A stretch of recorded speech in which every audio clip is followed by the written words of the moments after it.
Tak, já vám přeju krásný den společně tady se Šárkou Němcovou. Ahoj, Šáry. Ahoj, taky tě zdravím a všechny sledující. Ahoj, ahoj. My jsme se tady se Šárkou domluvili při našem posledním rozhovoru, že by nás neskutečně bavilo pro vás natáčet nějaké takové rozhovory na určitá daná témata, která přijdou samozřejmě v nějakém tom plynutí. A v první řadě bychom vám chtěli říct, nebo tak nějak si vlastně i jako pojmenovat, proč jsme se rozhodli tyto rozhovory natáčet a pověděli vám něco o nás samotných, abyste si mohli udělat představu, o čem je ta naše cesta, o čem jsme my a tak dále. Takže, Šary, já bych měla na tebe první dotaz. Proč vůbec ty máš tu, já nechci říkat potřebu, ale proč tě to vlastně jako vede k tomu, k lidem promlouvat? Protože to, jak já tě vnímám, jo, to je čistě můj jako věm, to, jak já tě vnímám, je to, že vlastně otevíráš lidem oči skrze to, že jim něco vysvětluješ. Jo, pojď nám o tom něco víc říct. Jo, je to přesně tak, vnímáš to naprosto přesně. A mně se líbilo, jak jsem vlastně zpětně zjišťovala takové to své poslání. Jo? Každý asi ne, ale většina lidí touží potom znát svoje poslání, svůj směr a tak nějak ho stále hledá a podobně. Já jsem dneska teda ve fázi, kdy jsem přišla na to, že je to jenom jakoby určitý úhel zase pohledu té mysli, ale to je jedno, úplně vedlejší, nechme to u toho, že opravdu k tomu poslání chceme dospět. A tak jsem zkoušela různé varianty, byla jsem na různých kurzech a tak podobně a někde jsem se učila třeba i channeling a líbilo se mi na tom přesně to, co ty si teď zmínila. Vždycky mi všude přišlo otevírat oči. A já, aha, tak to je moc fajn, jako, ale jak to mám vlastně teda jako uchopit, nebo co s tím mám dělat, jako jak to mám přijít k tomu člověku a prostě jako podívej se, tohle to nevidíš, nebo tak podobně. A ono se to samozřejmě vykrystalizovávalo samo od sebe. V jeden určitý moment jsem si všimla, že to není o tom, co vlastně budu dělat, ale o tom, že to celý život žiju. Že už to otevírání očí probíhalo už třeba v mateřské školce, kdy jsem, já nevím, jestli jsem to nezmiňovala už v tom minulém videu, ale kdy jsem rebelovala tím způsobem, že jsem prostě odmítala podle toho systému pít mlíko. A byl to takový jako ne tichý odboj, ale jako veřejný odboj, takže vlastně už tam jsem stavěla to byly tenkrát, co to bylo, tety, nějaký soudružky tety, nebo jak se jim říkalo, stavěla vlastně do té pozice, kdyby se jako měli zastavit, zamyslet se nad tím, jestli slepě pořád něco jako vyžadujou, anebo jestli by se mohli trošku pootočit a mít ten individuální přístup ke každému tomu dítěti.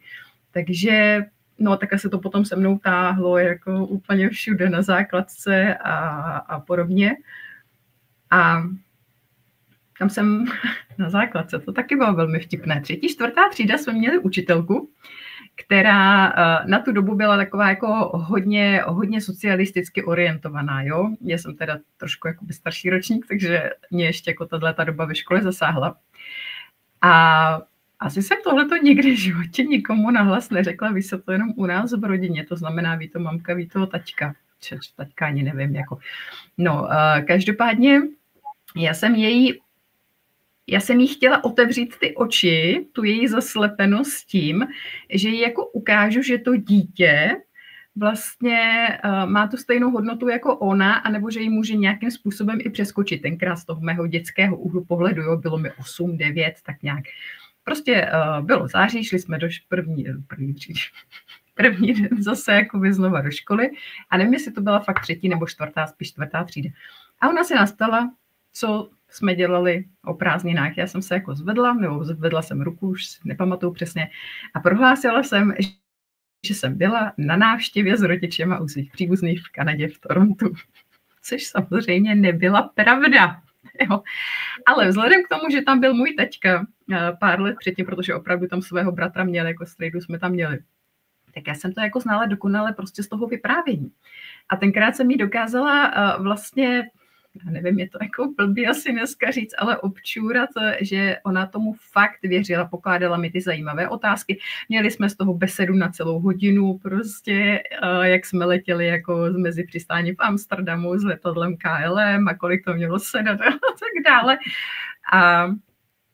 A A měla jsem z toho takový jako dobrý pocit, že se fakt jako na chvíli zarazila a místo toho, aby pokračovala v tom zeměpisu a tak podobně, tak dala prostor, otevřela se vlastně tomu, že dá prostor vyprávění někomu jinému jeho jakoby poznání, jo. No, pak se to trošku pokazilo, když jsme potkali asi za půl roku jako se s ní a s mamkou a ona se zeptala, jestli příští rok taky poletíme do Kanady. A mamka, co? Jsme nikde nebyli. Takže tam jsem jí vlastně paradoxně asi otevřela oči ještě jednou, aniž by teda chtěla. Takže tak to je fakt jenom taková chytná vsuvka, ale pojďme se vrátit zase jako do přítomnosti. Nicméně tímhletím způsobem jako ten můj život se odvíjel sám. Já nevím, proč jsem se tenkrát jako přihlásila, proč přišla ta myšlenka, ten nápad to říct. Prostě se to tak událo, mělo to tak být. Soudružce, učitelce to tenkrát mělo otevřít oči, otevřelo a takhle to potom vlastně se mnou táhlo, jak jsem říkala, pořád. A došlo to až do toho momentu, kdy jsem si říkala, že by bylo dobrý právě zprostředkovat jiný ty úhly pohledu i lidem kolem sebe, protože jsem si začala všímat hodně toho, nebo poslouchat vlastně své přátelé, rodinu a celé to svoje okolí v tom, že vlastně my si pořád jakoby na něco jenom stěžujeme. Tohle se mi nelíbí, tohle nechci, chci tamto. A mě to bavilo jako obrovsky pozorovat a říkala jsem si vždycky, jak jako oni úplně urputně se držejí něčeho a je to jako obrovsky bolí. Vlastně je tam to utrpení vnitřní, že jo, protože já to chci takhle a nechci to tak, jak se to děje. A přišlo mi fajn tyhle ty dvě věci jako spojit a začít těm lidem opravdu ukazovat ty místa, kde se můžou pustit nějakých těch svých omezení, kde věří falešným domněnkám, iluzím a tak dále. Takže se to poslání nějak jako poskládalo úplně samo skrze mě a děje se to na denní bázi. Občas i tím stylem, že potom třeba odpadají ty lidi, protože ne každý to hned v ten moment přijme, což je jako pochopitelný. Mně by se asi taky úplně nelíbilo, kdyby mi někdo řekl, když bych si potřebovala třeba postěžovat a ukázal by mi hned vlastně, kde je ta příčina. Když jsem potřebovala pohladit, ne jako řešit, analyzovat. Takže tady to je naprosto přirozený proces. Ale co se mi stává, nebo stávalo, možná i stává ještě, stává, tak když tyhle ty lidi třeba potkám za nějakých 8-10 měsíců, tak oni přijdou a říkají, hele, tenkrát mi to jako fakt vadilo, ale pak jsem si musela říct, ta holka má fakt pravdu. Takže to je asi tak jakoby ve zkratce k tomu, jak jsem se tady k tomu všemu dostala, proč jsem se rozhodla, tak jak jsem se rozhodla, jestli jsem se já vůbec rozhodla, nebo bylo skrze mě spíše rozhodnuto, ale jednoduše prostě se to takhle událo. Mm-hmm. Takže dalo by se říci, Šáry, tak jak to jako vnímám já, když tak mě z toho jako vyveď, jo? Dalo by se vlastně jako říci, že ty jsi člověk, který provází druhé lidi k tomu, aby možná viděli i věci nebo tu realitu, ve které žijou, tak trošku jinak, než mají pocit, že ji vidí. Je to tak? Úplně přesně. Úplně. Jako je tam ta změna té perspektivy. Jo, utkvěle se držím něčeho, něco vidím. Mám takový ty klapičky na těch očích a pak, když se ten prostor jakoby rozšíří, že jo, tak najednou to vidíš úplně jinak, nebo když si poodstoupíš. Já jako miluju ty lidi vést k tomu poodstoupení si, nebo respektive spíš k tomu nadhledu a říkám jim těm, kteří ke mně chodí, že jsou to takové nadhledové duše, že oni opravdu si umí krásně jakoby ten nadhled hodit. Akorát je lepší, když je k tomu prostě někdo provede, protože sice to víš, ale jakmile to jako neprojede tím vědomím v té přítomnosti, tak tě nenapadne to udělat. A to je přesně to, proč já si myslím, že my tak spolu rezonujeme, protože my prakticky děláme něco velmi, velmi podobného. Obě dvě jsme průvodkyně, obě dvě otevíráme lidem oči, obě dvě boříme určité, já tomu říkám, mýty v hlavě. Hodně pracujeme s tou myslí, protože už víme za tu naši cestu tím životem, že to, co nám nejvíce v uvozovkách jako brání právě žít v té v tom, že to jako není špatně, jo, jak jsi říkala, že vlastně lidi si pořád stěžují, jo, je to špatně, jo, a to, co nám vlastně brání v tom žít, jakože, hele, je všechno v pohodě vlastně, jo, je to úplně všechno pohoda, tak je právě ta mysl, jo. A můj příběh je třeba takový, že když jsem se narodila, tak já jsem se, tam je totiž jako důležitý už můj porod, protože já jsem se narodila velmi komplikovaně a narodila jsem se přidušená, takže sotva jsem se narodila, tak už zase jsem stála na prahu jako té smrti, jo, a dodnes cítím, že se to událo z určitého důvodu, protože mě to nějakým způsobem připravilo na ten svět, jo. A já jsem byla takové dítě, které bylo velmi zvláštní. Moje mamka mi vždycky říká, ty jsi byla vždycky jiná, ty jsi byla vždycky zvláštní, ty se zajímala o takové věci, o které se nikdo nikdy nezajímal. Jo, takže něco jak ty v té školce s tím mlíkem, já to prostě pít nebudu, jo. Tak já jsem byla vždycky taková, že mě vlastně jako zajímaly věci, o kterých ti dospělí si vždycky říkali, tyjo, tohle jí zajímá, jako tohle, jo, já jsem tam prostě v 8 letech prostě otvírala knížky, jak byly, protože nebyl internet v té době, když mě bylo 8, že jo, tak ty maminy měly těhotné vždycky takovou tu bychli, jestli si to pamatuješ, já a moje dítě nebo něco, a tam jsi to měla úplně od až do toho porodu a mě zajímalo tohle. Jo, mě odjakživa zajímaly prostě odborné knihy, vědomosti, jo, tyhle ty věci. A pak se stala taková zásadní věc, kdy se mi vlastně narodila sestra s bratrem, kteří měli určitou diagnózu, jo, Aspergerův syndrom a mentální retardaci. A já jsem vlastně, můj svět se najednou začal točit kolem těchto lidí, jo, protože oni museli začít chodit do speciální školky, takže hodně jsem byla v kontaktu s těmito lidmi. A mě to neskutečně fascinovalo a do dneška jsem za to neskutečně vděčná, že mi byl poskytnut svět ve 2 verzích, já tomu říkám. Jo? Verze v uvozovkách zdravých lidí, kteří nějak přemýšlí, nějak ten svět vidí, mají nějakou svou perspektivu. A pak úplně jiná dimenze, úplně jiný svět jako lidí, kteří mají úplně jinou dimenzi, úplně jinou perspektivu, úplně něco jiného, ten mozek funguje úplně jinak. Jo? A neskutečně bavilo mě to takhle jako pozorovat. Jo? Aha, ty přemýšlíš takhle, ty to máš takhle a ty zase takhle. Jo? A tam mě neskutečně vždycky fascinovalo, protože já jsem od malička věděla, že člověk, který se nějak projevuje, něco říká, tak buď to je opravdu pravda, anebo je to lež, je to maska. A já jsem vlastně začala otevírat ty oči lidem v tom, že jsem poukazovala vlastně na tu lež, protože mi to nedávalo už v tom dětství smysl. Jo? Já jsem si říkala, ale ty jsi přece taková, tak proč ze sebe děláš něco, co nejsi? Jo, proč tady teď jako používáš něco, co ti vlastně jako, co není tvoje, co ti jako nepatří? To je falešné, jo? A pak jsem jako pochopila, že ta cesta v tom životě pro mě je o tom vlastně a díky těmto 2 světům si uchopit, kdo jsem já, jak to mám jako já a šla jsem na to do doby, než jsem se chytila do pasti seberozvoje, tak jsem na to šla tou cestou toho jako sebepozorování, jo, toho jako, aha, tak někdy se děje tohle, když jsem s tímhle člověkem, cítím se takhle, když jsem zase s tímhle člověkem, tak se cítím takhle, jo, přemýšlím takhle tady s tím, tamhle s tím přemýšlím zase tak, jo, a toto jako pro mě bylo úplně ten vnitřní svět, to, co se ve mně děje a to pozorování sebe sama bylo pro mě úplně jako wow, jo. Jenomže, jak říkám, pak přišla ta past toho seberozvoje, kdy já jsem začala hledat. Jo, já jsem začala hledat venku. Hledačka.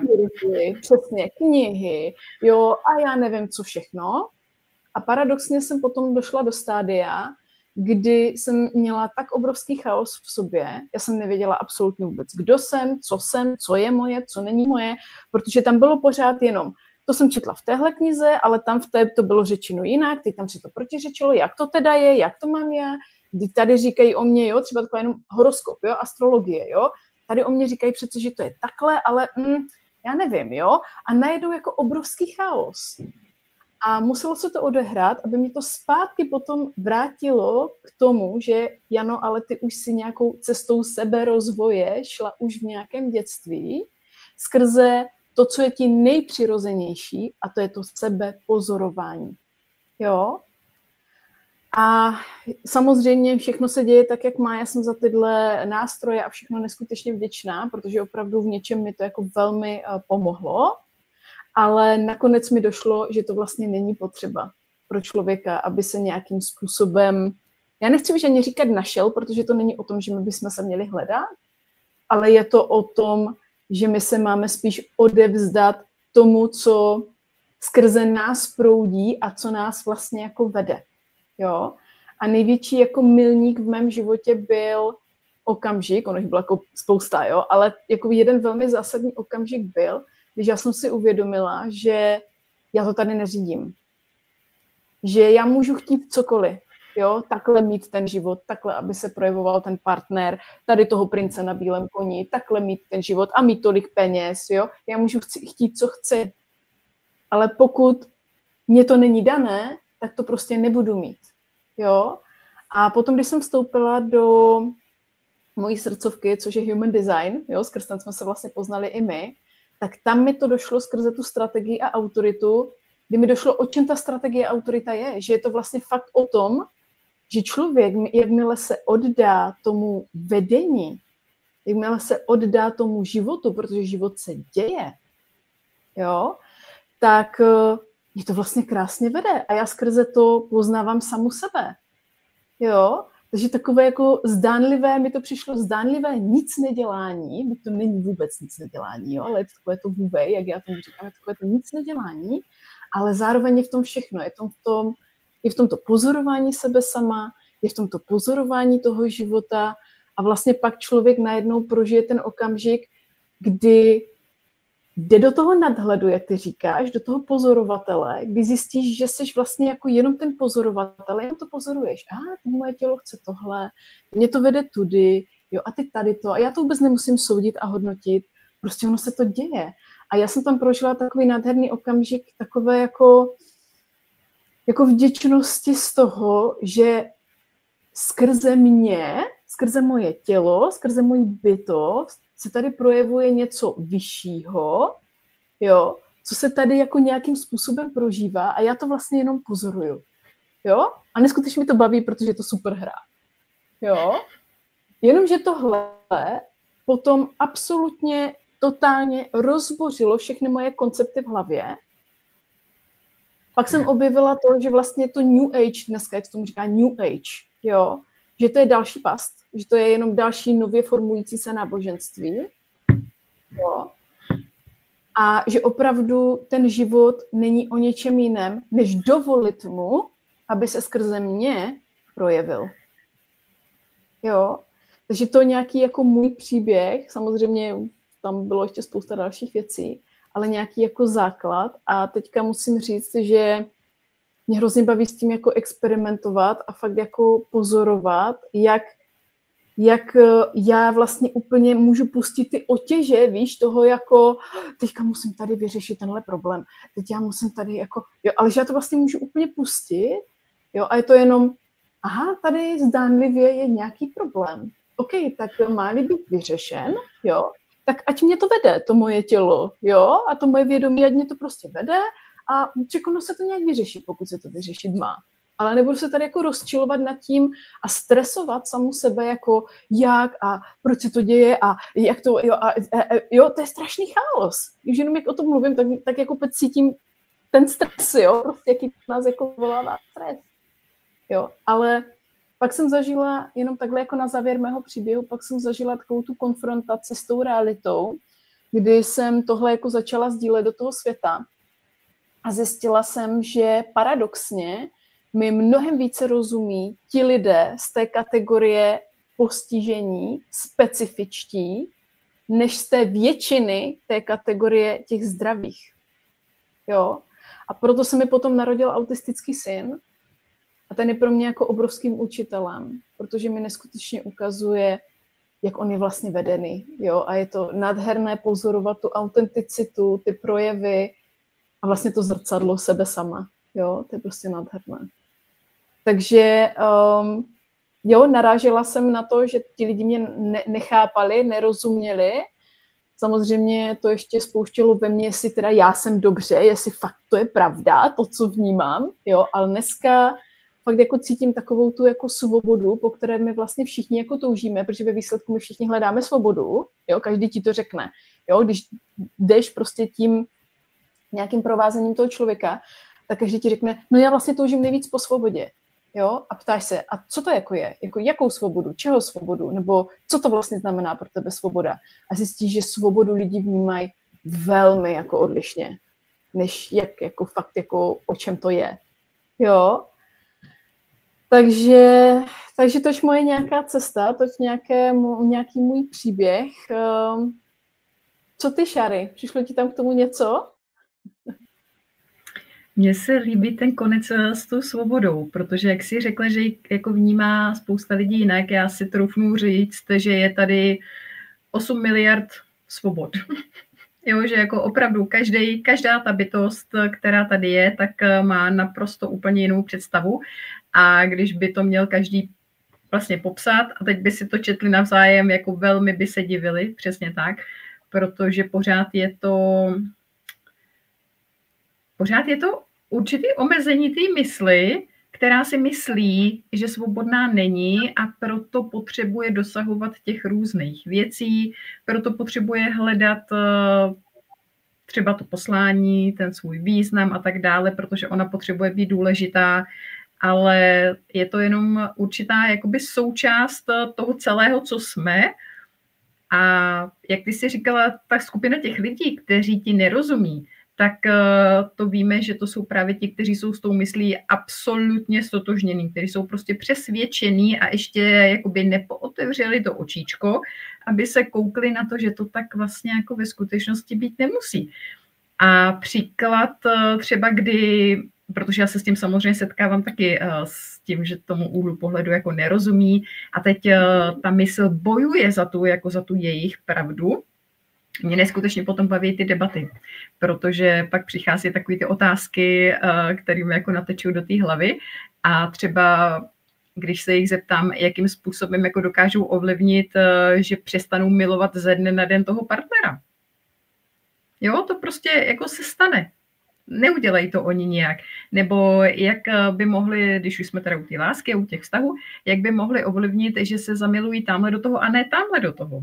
Jo, prostě to se uděje a ten člověk najednou jako zjistí, že já jsem zamilovaný, ale když se ho zeptám zpětně, jak si to jako udělal, co to chtělo, ty kroky a tak dále, tak jako to nedokážou říct, že jo. Takže třeba tady na tom určitém příkladu už je jakoby trošku jasný, protože zamiloval se zřejmě každej a odmiloval se zřejmě taky každej, tak na tomhle si to můžou krásně jakoby nějakou tou retrospektivou vypozorovat, že opravdu jako to není o tom, že, jak jsi říkala, to, co já chci, co si naplánuju, jaký si dám záměr, co si chci vymanifestovat, prince na tom bílém koni s tou lesklou zbrojí, tak prostě není-li mi souzen, jako nepřijde a můžu se tady snažit a můžu tady platit za všechny možný různý kurzy a sedět každý ráno hodinu v meditaci a představovat si a napojovat se už na ten moment, jak s ním vlastně jako jsem.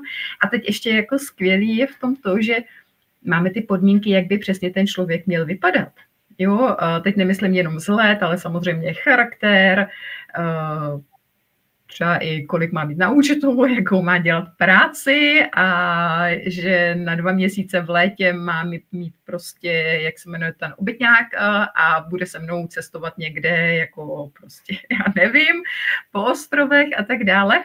A teď si to tak jako všechno sepíšeme a ještě nás učí jako, že do těch detailů úplně, aby a teď jdeme to manifestovat, jo. A přitom prostě ten život, to naše vyšší vedení po nás chce, připravilo nám ku příkladu někoho úplně jiného, kdo s náma bude víc souznít a tak dále, že jo, jenomže my máme ty očička zase zaměřený tamhle tím směrem a tak prostě tohle to všechno, co tady je, tak nevidíme. A to je vlastně taky důvod, proč dělám, co dělám a proč ty oči se snažím těm lidem otevírat, proto aby je to neminulo. Jo, to jejich, jako ta jejich v uvozovkách svoboda. Takže tak.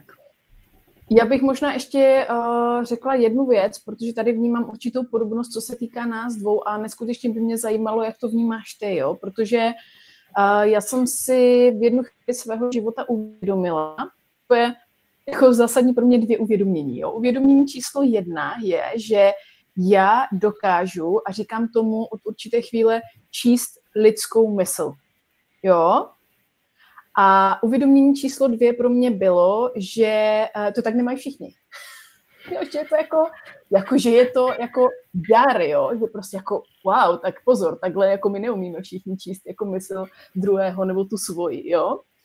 A tady vnímám, že máme určitou podobnost, protože vlastně já jsem si to uvědomila na základě toho, že když jsem začínala s podnikáním, nebo když jsem i začínala vůbec s lidma, když jsem začínala si dovolovat lidem fakt jako říkat, že to vidím, tu jejich mysl, že proč tam teďka háže tohle, proč on si myslí tohle, proč říká tohle, jo, tak vlastně ti lidi mi dávali tu zpětnou vazbu typu, jak ty to můžeš vidět, že já takhle přemýšlím, jak ty to můžeš vidět, že já tam mám tohle. Přirozeně úplně.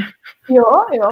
A mě tam vlastně, čím víc jsem jako s tím pracovala, tak já to dneska popisuju tak, že vlastně ve chvíli, kdy člověk mi říká nějaké věty, jo, tak on říká věty a já přesně zachytím větu, která prostě se mnou jak kdyby něco udělá, nebo jak kdyby mi tak jako zasvítí, jo, a já vnímám, že tohle není přirozená pravda toho člověka, jo, že tohle je nějaký koncept, který vychází jako z té mysli. Já vždycky říkám, tady je prostě neskutečné klubíčko chaosu, tady je miliarda myšlenek, jo, a oni postupně takhle skrz tu pusu, skrz ty věty jdou ven. Jo?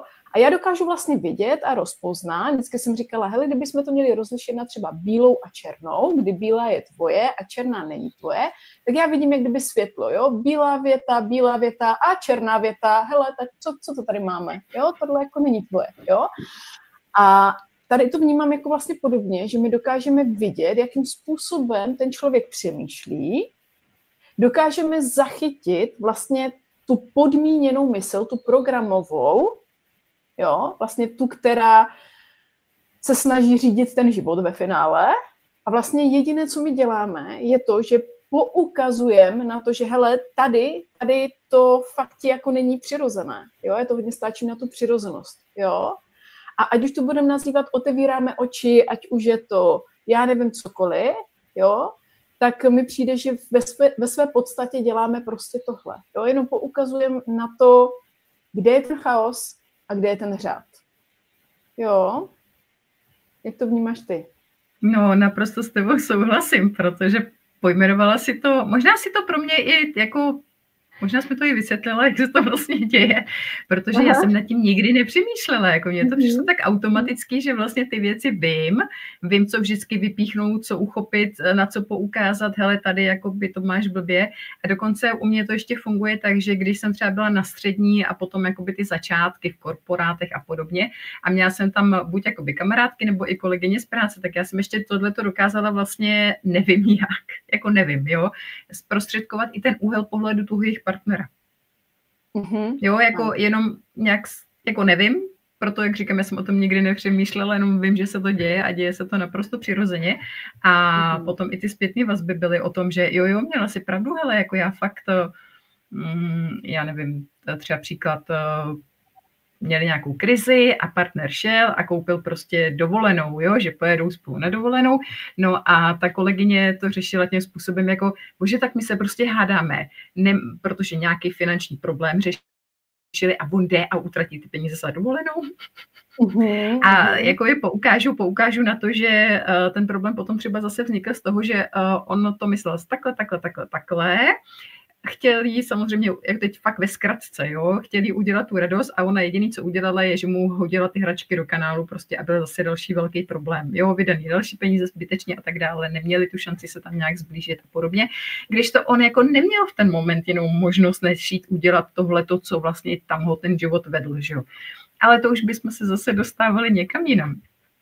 A jak jsi říkala, jako je asi jedno, jak to pojmenujeme, tak mě na tom jako neskutečně baví, že někdy v roce 2019, když jsem se jako rozhodla, že tohle budu dělat oficiálně, když jsem skončila s prací virtuální asistentky, tak jsem si ten projekt vlastně jakoby otevřela a tenkrát jsem si říkala pořád, tak jak já to jako budu pojmenovávat, jako potřebují ty lidi vědět, co jako dělám, že jo. Mně to víceméně bylo jedno, mně to stačilo jako rozhovor, ale víme, jak to jako v marketingu a tak podobně funguje.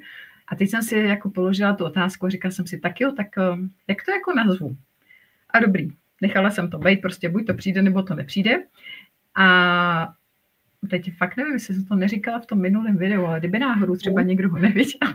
No, je ano, přesně. A jednou jsem seděla v kuchyni u stolu a byl tam jako, že taťka zrovna nějak přijel na návštěvu a něco prostě jsme se bavili a já jsem se otáčela přesně jak sedím teď tady a tady jak mám za sebou třeba ten obrázek toho pejska, tak tam jsou hodiny, jo. Takže já jsem se zvedala z té židle jako kolik je těch hodin a nějak jsem jako zároveň vstávala a jak se mi ty moje nohy, tohle jsou jako moje nohy, jo.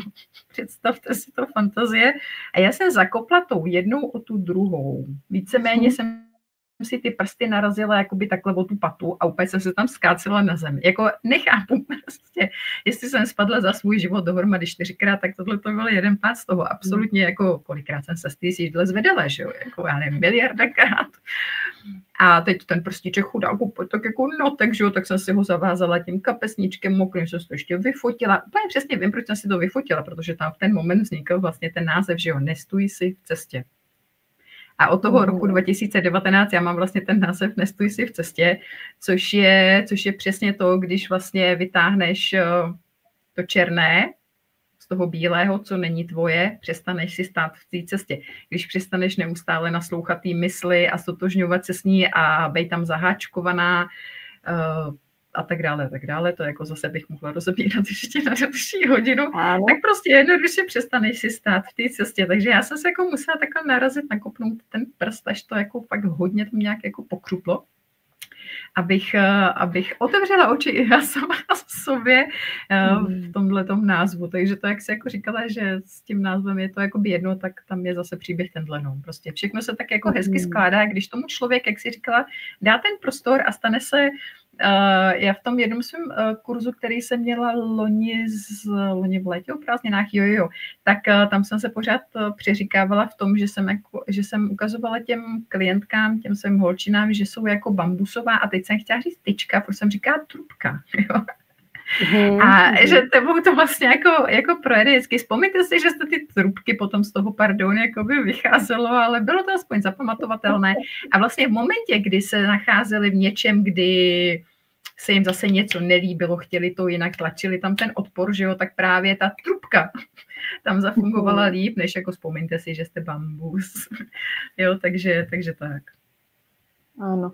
No, to mě vlastně vede k tomu, když se vrátím ještě k tomu, jak jsi říkala, že dokážeš vnímat i ty partnery, jo, tak to třeba by mohlo být jako téma zase dalšího nějakého videa, protože to je vlastně jako o tom, že my jsme neustále propojeni určitou jako energetickou sítí, že jo, takže tady se jako dostáváme už k tématu té jednoty, že jo, takže jasně, hele, potřebuji se tam napojit, tam se napojím, jo, a je to. Ale mně tam přišlo to, že vlastně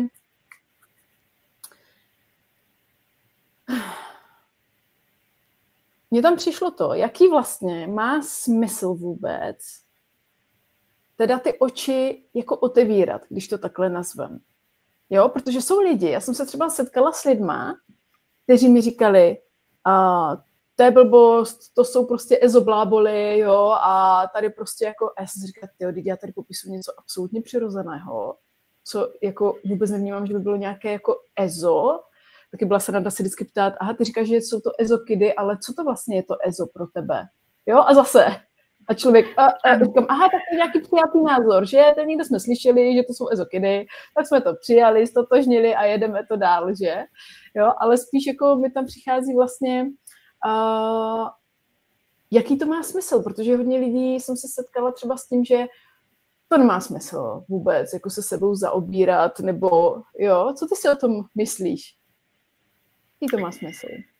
No, já na to odpovím hned, ale ještě mi tam do toho padla jedna vsuvka, jak jsi říkala, že vlastně to jakoby přirozeně nevidějí nebo jim to přijde jako blbost, tak mně třeba se hodně děje to, že spousta lidí nevidí ani ty souvislosti právě.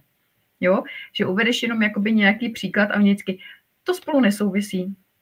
Nebo mluvíš o hruškách a o jabkách. Takže tam je opravdu ta mysl zaměřená tím určitým směrem a zatím třeba nedovoluje ještě vůbec tam pustit nějakou takovouhle variantu, jenom se pootevří tomu, že co kdyby to mohlo tak být. Jo? A smysl toho, no za mě, já tomu jako říkám jednoduše život, který nebolí. Protože když si představíš, že vlastně život se skládá, budeme brát tu skupinku, jak jsi říkala, ano, dejme to 20/80, jo, ať tam máme to Paretovo pravidlo. Takže skupinka těch 80% lidí, což pro boha nemyslím tím, že byste byli nějak špatně nebo cokoliv, to bych velmi ráda řekla, protože svým způsobem jsem tam byla taky, i když stejně jako Jana už od toho dětství jsem prostě vždycky jako řekla naplno, co si myslím, autenticky a tak podobně a ty lidi z toho vždycky byli vyšokovaní a tak dále, ale to je jedno, pojďme zpátky k tomuhle. Takže těch 80% jejich život se plus minus víceméně, když si toho začnete všímat, skládá opravdu z každé chvilky líbí se mi, nelíbí se mi. Líbí se mi, nelíbí se mi, líbí se mi, nelíbí se mi. Pokud se mi líbí, tak vzniká obrovská touha, aby to nezmizelo. Takže snaha, abych si to udržela. A je to jedno, jestli je to hezký pocit, zamilovanost, peníze na účtě, ježiš, já nevím, prostě cokoliv, jo, příjemný pocit z dovolený, doplňte si každý, kdo co chcete. A ta druhá stránka je nelíbí se mi a tam zase naopak obrovská snaha, obrovské množství energie, abych se tomu vyhla, abych to nemusela tak prožít. To znamená, konečně mám tady na té straně ty peníze a tady se mi kurník rozbila lednička a pračka dohromady, jo, a teď vzniká strašný drama. Jako ale tak neskutečný drama, protože byste se tak snažili ty peníze jako furt nabalovat, mít víc. Teď jako strýček skrblík, hop, do ty prostě, jak co to měl tu mincovnu, tam nějakou pokladnu, jako a teď se s nimi tak jako mazlíte s těma penězma, kurňa druhý den ráno, jako ten život prostě vám hodí klacky pod nohy, tím, že rozbije se ta lednička i ta pračka v jeden moment. Jako. A teď musíte jít a vybrat ty peníze a jít si koupit něco dalšího. A tyhle ty neskutečný dramata, když se na to začnete dívat úplně jinak a začnete v tom životě splývat, nebo respektive s ním splývat, dovolíte mu, aby se dělo, co se dít má. To znamená, nelpíte na tom, abyste ty peníze měli na té jedné hromadě a syslili si je tam pořád a měli pocit, já jsem tak jako bohatá, mám hojnost a tak dále, jako, tak se vám potom ani nemusí dít tyhle ty věci vedle a nemusíte tam zase ty dramata zažívat. Takže já tomu říkám život, který nebolí a nebo prostě vztahy na pohodu třeba, protože i s tím partnerem je to pořád jako chci, aby byl takovej a makovej a nechci, aby dělal tohle a kdyby mě měl rád, tak by přece udělal tohle. To jsou všechno jenom takové jako domněnky, představy, názory a hlavně obrana té mysli, abyste jako nespadli do toho, co nechcete. A drží vás to v této iluzi a vlastně prakticky celý ten den jdete po té ničce toho, tohle to chci, zatím usiluju o to, abych toho dosáhla, tady tomu všemu se potřebuju vyhnout. Večer sednete, třeba k televizi si odpočinout, ale stejně jste tak obrovsky vyčerpaný. A den, kdy se tohleto neděje, kdy vlastně s tím životem splynete, dáte mu tu důvěru, neočekáváte nic. Já třeba ráno, když, teď už to nedělám, že to nějak jako zautomatizovalo nebo nezautomatizovalo, ani nevím. Ale jeden čas jsem si říkala, budu dělat experiment s tím, že prostě ráno si to i řeknu vyloženě, jako dneska nic neočekávám, co přijde, přijde. A když si tohleto řeknete a vlastně nastane ta daná situace, která se vám jako nelíbí, ta myslí vyhodnotí jako, že ne, tohle to nechci, tak prostě no a tak se stalo, jako jdu dál, nemůžu s tím nic udělat, protože kdybych mohla, tak bych udělala. A ta zátěž, to vnitřní napětí, prostě ten odpor, ten vzdor tomu a ten 1000 dalších myšlenek, který se tady vyrojí, jak nějaký včelí roj, to všechno vás mine. Vy prostě jenom jako uděláte další 2 kroky třeba přes silnici a najednou to tam zůstalo a pohoda. Tak nevím, jestli jsem to jako na těch příkladech ten smysl toho nějak vysvětlila. No, Ona je to totiž hodně nepřenositelný pocit, jako na jednu stranu, no. To za mě jako rozhodně. A za mě je to vlastně součást té hry, jak já tomu říkám, protože každý si k tomu jako, kdyby to bylo přenositelné, tak by to nebyla pak taková hra, jak já říkám. Jo? Že vlastně to je i za mě podstata toho života, dojít si k tomu, prožít si to, každý jako sám. A mně se moc líbí to, jak jsi to popisovala, já jsem si tady napsala hned jako asi dalších 5 témat, které by tam jako během toho chodily, co byste mohli natočit. Ale chci tady poukázat vlastně na to, že ty krásně popisuješ to, jak ta mysl pořád jede v tom konceptu toho souzení. Jo? Dobře, špatně. Tohle je dobře, tohle je špatně. Tohle je dobře, takhle by se to mělo dít, tohle je špatně, tohle by se mi nemělo dít. Jo? A na základě toho potom hrajeme tu hru na oběť a viníka. Jo? Já jsem ta oběť, on je ten viník. Jo? Ten partner je viník, protože mi teď řekl něco, co mě se nelíbí, co vyhodnocuju, že je jako špatně, že by říkat neměl, tudíž on je viník, já jsem oběť. Jo? A tak stejně to děláme u toho života celkově. Já tady dostala nějaké peníze, takže super boží, ale mně se pokazila pračka lednička najednou, jo, živote, ty seš ten viník, proč mi to děláš? Já jsem ráda, že tu mám teď a proč ty, jo, a furt je to je špatně, nemělo by se to dít, ty, jo, jsme furt ty děti, jo, ty, a ty mi tady budeš babovičky a to se nedělá, jo, maminko, jo, se nechci dělat tu písku. Ale já jsem tam chtěla říct vlastně to, že za mě ten smysl je vlastně v tom, že člověk najednou to jako prohlídne to, že užiju takové to staré a už si myslím, že hodně známe, nemusíš nic hledat, protože všechno, co hledáš, už dávno máš to v sobě, jo.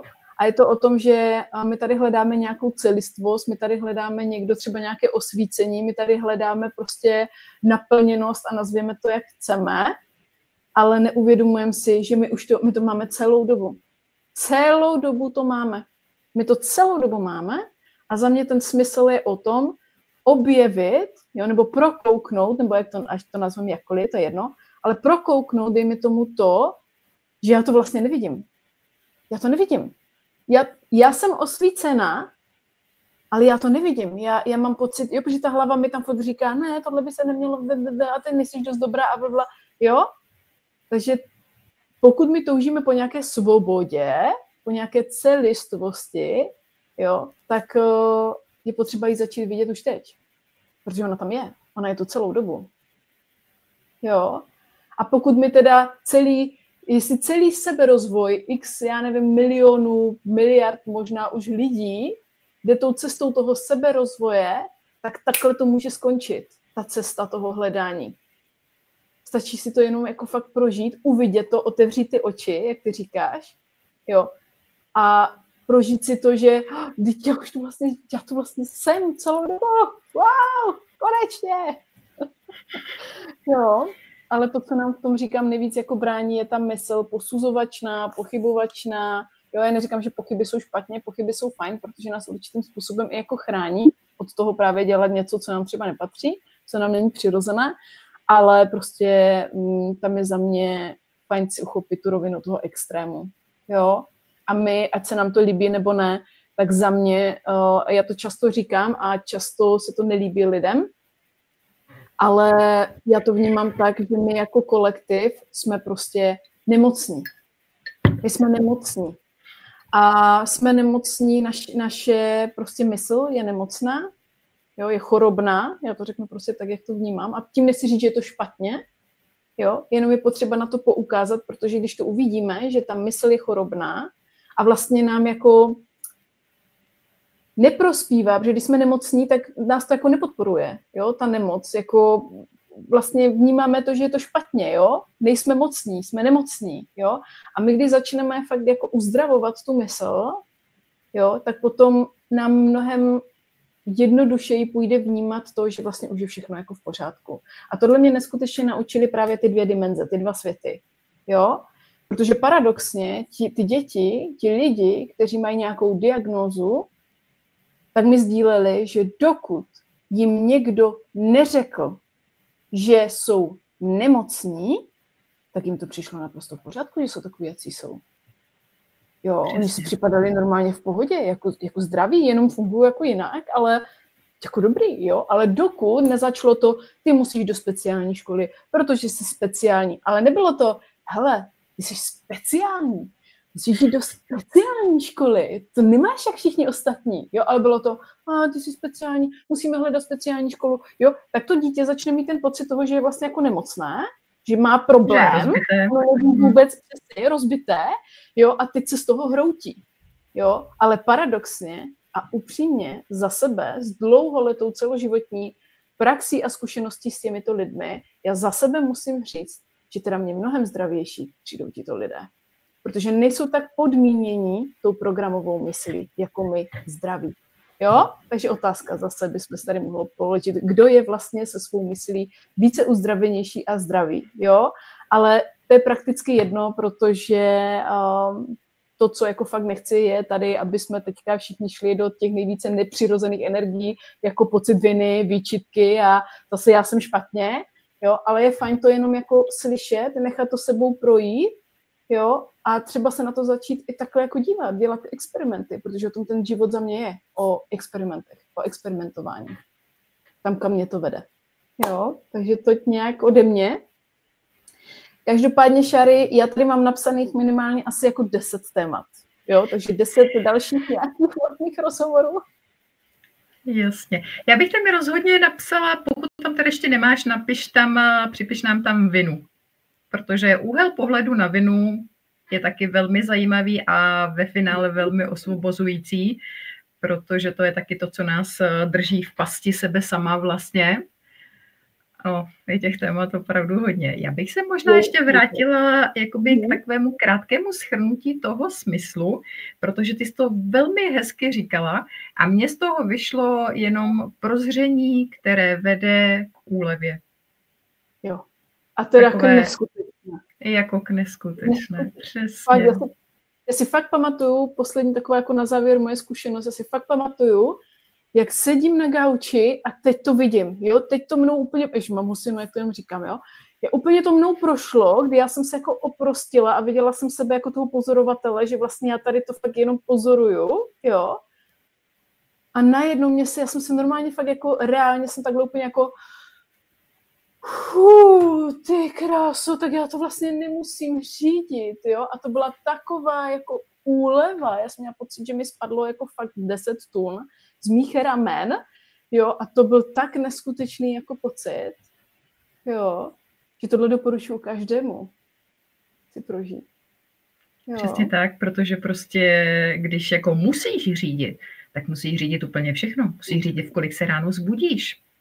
Tělo si nemůže dovolit jako zbudit se samo od sebe. A to zase tou vírou spojené, že jo, věřit a tak dále. No jasně, no. Musíš řídit celý ten den všechny ty lidi, který potkáš, i ty, který neznáš. Teď já třeba bydlím jako na malom městě, my máme nějakých 15 000 obyvatel, ale představ si, že žiješ v Praze a teď kolik těch jako 1000 lidí poznáš a teď potřebuješ řídit i to, jako aby se na tebe netvářili blbě, protože potom si začneš připadat jako zase méněcenně, že jo, a tak dále. Tak jako v tomhle tom je to obrovská legrace. Když pak prozřeš a tohle to ti jako dojde, o jakou hovadinu si se tady vlastně jako celý život snažila, že jednak to samozřejmě jako nemůžeš z logiky věci jako všechno ukočírovat, ale hlavně nemusíš. A to je úplně to nejkrásnější, že nemusíš prostě. A můžeš pak ani nechodí ty domněnky toho, že ježiš, on se na mě tak blbě kouknul, nemám něco, já nevím, na tváři, ve vlasech, posral mě holub, nebo já prostě nevím, jakýkoliv příklad, jo. Takže to jsem chtěla tak jakoby na závěr takhle shrnout. No. Já ti moc děkuju, Shari. Je to boží, já věřím tomu, že my bychom to mohli i 5 hodin klidně jako sedět a jenom diskutovat. Každopádně cítím, že to stačí na první díl. A co říci na závěr? No, ať to každým projde, jak každý potřebuje. Pokud vás to bavilo, tak budeme rádi, když nám zanecháte třeba i pod tímhle videem nějaký komentář. Určitě já teda za sebe musím říct, že jednoznačně jsem pro, abyste zadávali nějaké svoje dotazy, nebo pokud vám tam něco přišlo, sdílejte to, protože o tom to je. Ono ve finále se tady bavíme o něčem, co máme jako nějak všichni a je potřeba opravdu si to jako otevřeně sdílet, komunikovat o tom. Proto my s Šešárkou jsme tady se rozhodli dělat to jako, tento seriál nebo tady tyhle jako rozhovory, protože chceme jenom poukázat na to, že je to v pořádku, třeba takhle to vnímat, takhle o tom mluvit a tak dále. Takže klidně zanechávejte dotazy, sdílení, cokoliv, co potřebujete. My na to třeba i rádi potom odpovíme. A já se budu, Šáry, těšit zase u nějakého dalšího tématu a u dalšího videa. Výborně, já ti taky chci moc poděkovat a možná ještě taky na závěr říci, že tohle vlastně byl první díl, tak to bylo takové jako představení, zobecnění a máme možná v plánu, ale uvidíme, jak se to samozřejmě vyvrbí samou, každý ten díl vždycky natočit na nějaké určité to téma. Takže super, přesně jak Jana říkala, pište klidně otázky, dotazy, komentáře a můžeme přímo reagovat na to, co se vám vlastně v té mysli rodí, co vás napadá a co vás hlavně zajímá. Tak jo, tak já moc děkuju a loučím se. Já taky, mějte se krásně a budeme se těšit příště. Ahoj. Ahoj.